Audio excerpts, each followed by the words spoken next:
A Song of Ice and Fire takes place in a pseudo-medieval England where a group of warring aristocratic houses all vie for the occupation of the Iron Throne. At its core, the series is about power and the price people pay for it. Power is socially constructed, and it's an abstract idea that is made real through social agreement, through the people, through their collective belief in the idea. In Westeros, the Iron Throne is a seat of institutional power, that is, the king has the socially approved right to wield authority over the people.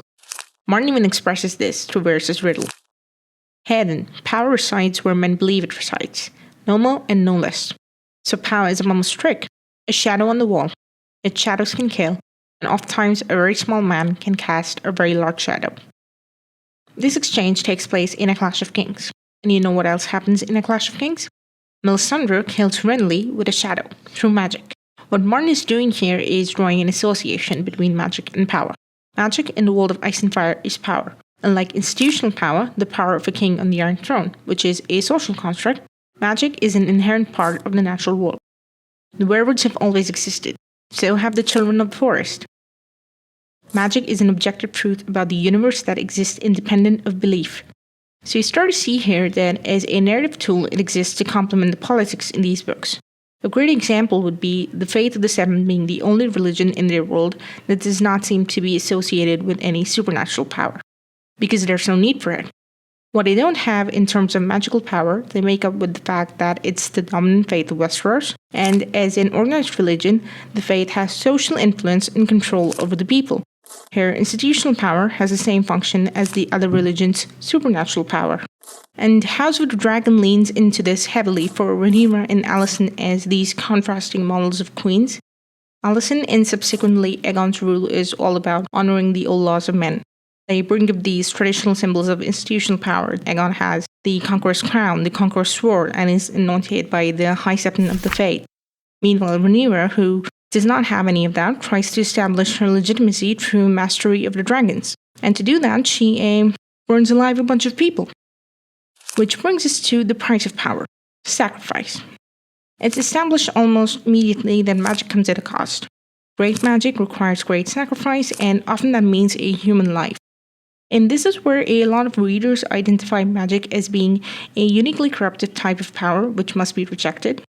To which I'll say, what do you think is so different about the premise of Stannis magically sacrificing Shireen on his quest to sit on the Iron Throne, versus Rhaenys and Aegon being killed in war for Robert Baratheon to sit on the Iron Throne?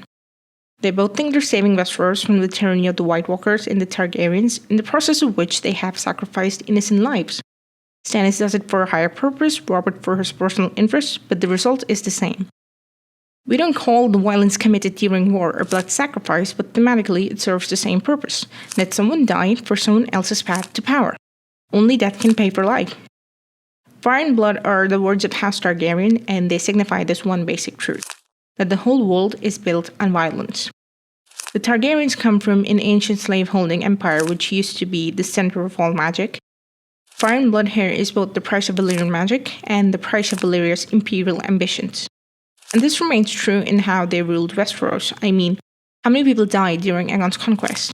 Is the Field of Fire not a blood sacrifice that ensured Aegon would be king? And I want to be clear that the Targaryens are not the villainous outliers here. Everyone is doing it.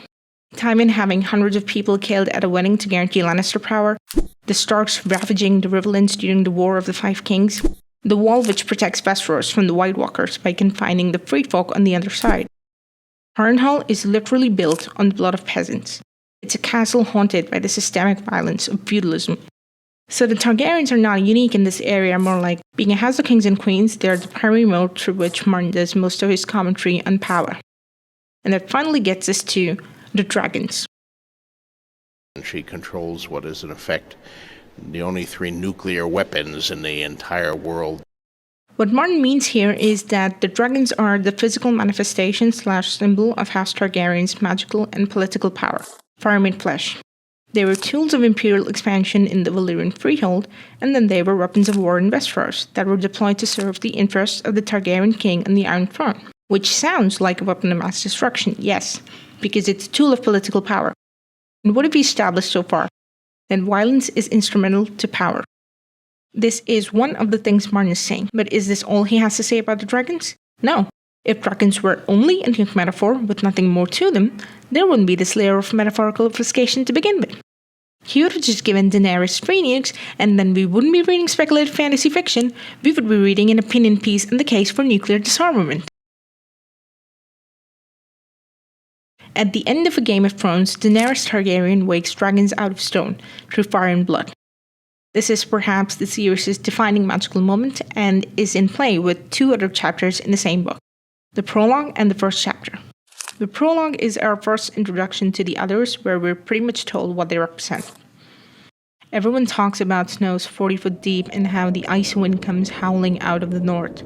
But the real enemy is the cold. It steals upon you quicker than will, and at first you shiver and your teeth chatter, and you stamp your feet and dream of mulled wine and nice hot fires. It burns, it does.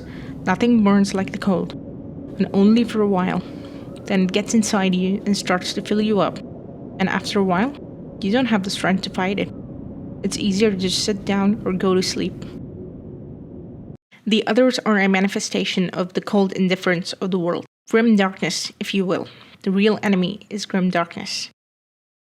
And that specific threat they bring with them is a pervasive sense of hopelessness. That the order of things is cruel and unjust, and at first there's anger at that fact, but then finally acceptance. That this is how the world is and there's nothing anyone can do about it. Garrett, the member of the Night's Watch who gives this monologue, is also the only one of his group to survive their encounter with the others. But the cold gets to him. He's so traumatized by the horrors he's witnessed that by the time he's found by Ned Stark in the first chapter, he doesn't even resist the point of his own execution. He's entirely given up on life. Now let's compare that to the final chapter, Daenerys 10, A Game of Thrones, where she too is preparing to execute someone through fire instead of Ned's greatsword ice. Miri, same as Garrett, has given up. She too has witnessed horrors, the horrors of war that the Dothraki visited upon her home. Unlike Garrett's quiet defeatism, Miri burns with bitterness.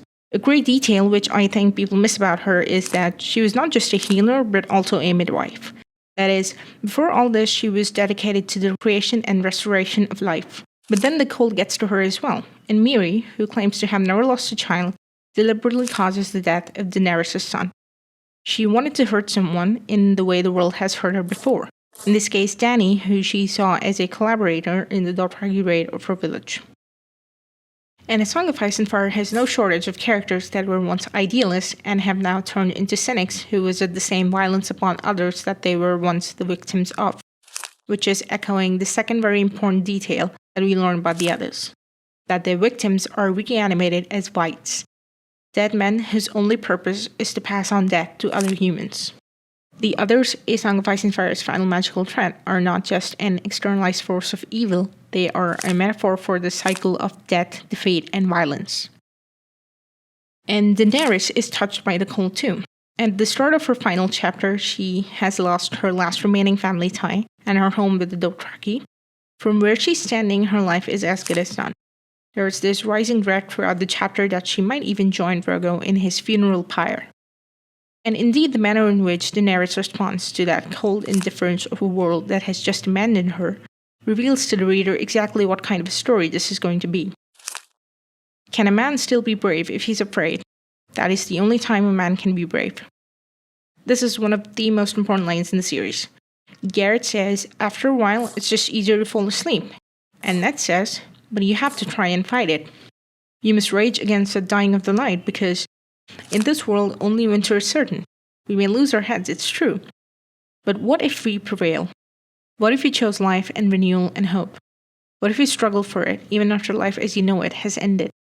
And Dany is just that and creates life out of death.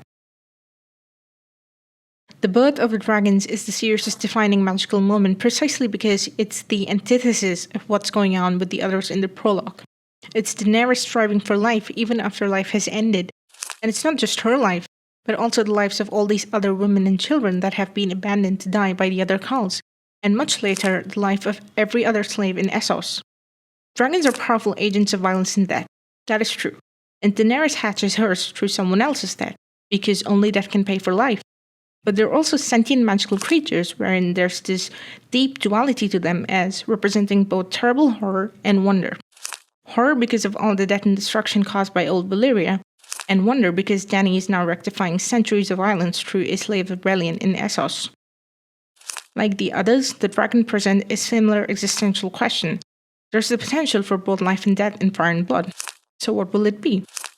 Like many of her ancestors, Daenerys chooses life every time, and in doing so renews hope for so many people that had previously abandoned it. Which is all in sharp contrast to how the only respite Ned Stark, our quasi-protagonist of A Game of Thrones, can offer Garrett is death. Not help, but more violence. He executes him without mercy on grounds consistent with his worldview, that of a feudal lord, but we're also explicitly shown the circumstances of Garrett's desertion, so this doesn't feel very just. And then also carries out the act through the ancestral Valyrian sword of House Stark, and well, we can guess what purpose that was forged for, right? Ned is a good man.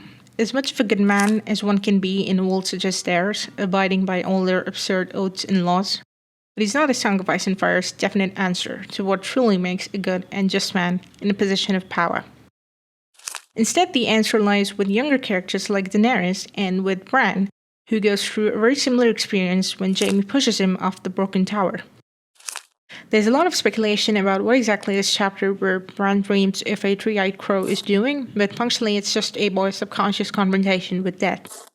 Bran is in a coma from which he may or may not wake, and that swaying between death and a return to life is presented through this fever dream. But Bran does wake up, and after bravely embracing life, he names his direwolf Summer. Bran is 7 years old, a summer child who knows nothing of fear but has just been familiarized with the violent underpinnings of a small, sheltered world, and wants him to grow up too fast. Bran naming his direwolf Summer after the cold has just tried to consume him is a rebellion against a world that demands he bend and break to it. And I don't mean it in a rapid poetic sense. Bran is the inheritor of the magic of the old gods, of the werewolves that keep watch and give no answer to anyone's prayers. Because that's how the world works. Because that's how it has always been. But then Bran reaches through space and answers Theon's prayers. Theon, who has gone through a dehumanizing experience at the hands of Ramsay Bolton and is simply asking for some show of mercy from the gods. An honorable death, perhaps. And instead Bran gives him his life back. The werewolves which have demanded blood and sacrifice for so long have perhaps, for the first time in the hands of Bran, been the cause of another life's regeneration. And then there are characters like Jon Snow, who have been shaped by lifelong systemic violence. Jon is the illegitimate child of Ned Stark, and this makes him an outcast within his own family, a societal other. At the end of Chapter 1 of Game of Thrones, Bran and company find these direwolf pups. For himself, Jon claims the albino who has been driven away from the pack for being different. And Theon tells him, this one will die even faster than the others. Implicit in this remark is the fact of Jon's deprived existence, that unlike his siblings who have had charmed lives, Jon, who has no dignified prospects and nothing to his name, would probably be the first to be crushed under the weight of the world. To which he says, I think not, Greyjoy. This one belongs to me. I think not, he says. And what he means is, I live. Much later, Jon will meet another group of people who, because of their cultural differences, have been socially condemned to die on the other side of a wall. And Jon will say, I think not. They are my people. Where the adults accept the world and its constructs as immovable, these children always seem to find another way, because they're growing up in a world where magic is slowly making its return. Magic is not bound by existing laws of men, it's a numinous force. It opens the possibility that almost anything can truly happen. And magic in a world of ice and fire was gone for too long, and with it the possibility of change. This is a cold world in stasis, and adults like Ned, who grew up in it, have forgotten how to dream of spring. So A Song of Ice and Fire is about power and the price in blood that people pay for it. More precisely, it's a story about how the previous generation struggled for power, destroys an entire world, and how these children come of age in the aftermath of that destruction, and not attempt to set the world right again, because it was never right to begin with, but to create a new and ultimately better order of things.